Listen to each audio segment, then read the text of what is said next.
मुझे याद नहीं पड़ता कोई एक दिन ऐसा गुजरा हो जिसमें अम्मी अब्बू याद ना आए। जिसके पास हैं फिर क्यों नहीं उनकी खिदमत करते। ये चले जाएंगे तो फिर मिलने के लिए कब्रिस्तान जाना पड़ेगा, फिर कब्र पर जाकर उनसे बातें करनी पड़ेंगी, लेकिन जवाब नहीं आएगा। तुम्हारे पास एक रहमत का साहिबान है। अब तो साइंस भी ये कहती है 5-6 साल का बच्चा और 60 साल का बूढ़ा ये बराबर होता है।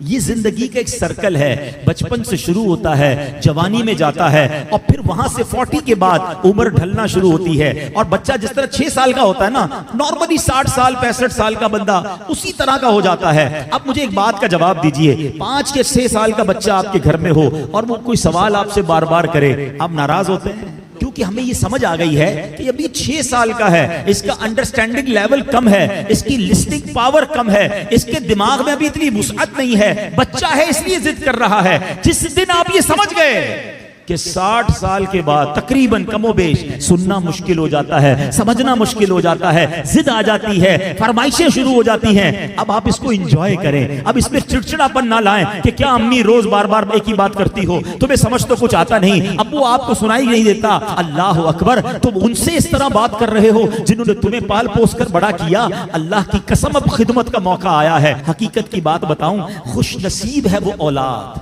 जिसको माँ बाप बुढ़ापे में मिले। अरे कई ऐसे हैं जो माँ बाप को बुढ़ापे से पहले ही खो बैठे हैं, और खुश नसीब है वो औलाद जिसको माँ बाप ने खिदमत का मौका दिया।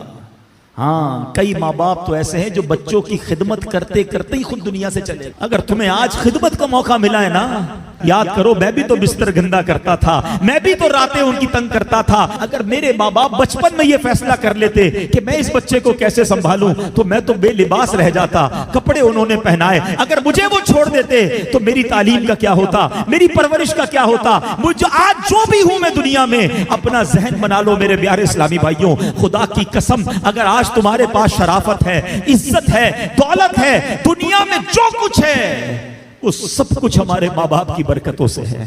हम कुछ भी ना होते अगर माँ बाप हमारा हाथ ना पकड़ते हैं। और आज बूढ़े माँ बाप बोझ लगते हैं, आज उनकी बीमारी बुरी लगती है। आज माँ बाप को बच्चा कह रहा है मैं रात को दवाई नहीं दिलाता, सुबह ले जाऊंगा। इसी बच्चे को आधी रात को इसका दोस्त फोन करे, यार मेरी मोटरसाइकिल खराब हो गई है, परेशान हो गया हूं। अरे तेरे लिए जान हाजिर, अभी आता हूं।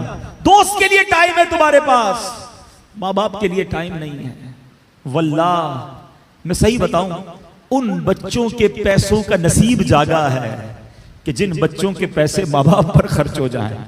हैं लोग, बच्चे ये भी कह रहे होते माँ बाप को कि ये मेरे हैं, मैं आपको क्यों दूं, मैंने कमाए, तुफ है। ये कोई बातें करने वाली बाप से, जिस बाप ने अपने पेट काट काट कर हमें खिलाया, अपनी ख्वाहिशें मार मार कर। हो सकता है कभी बचपन में किसी खिलौने की दुकान से हम गुजरे हों और हमने कहा अबू ये खिलौना लेना है, बाप के जेब में पैसे थोड़े हों, बाप ने अपने लिए कुछ खरीदने का सोचा हो, मगर सोचा होगा कोई बात नहीं, जूते नहीं लेता, कोई बात नहीं, आज ये वाला खाना नहीं खाता, बच्चा रो रहा है उसको खिलौना दिला दूं। उन्होंने हमारी ख्वाहिशें पूरी की और आज बच्चा ये कह रहा है कि ये पैसे मेरे हैं।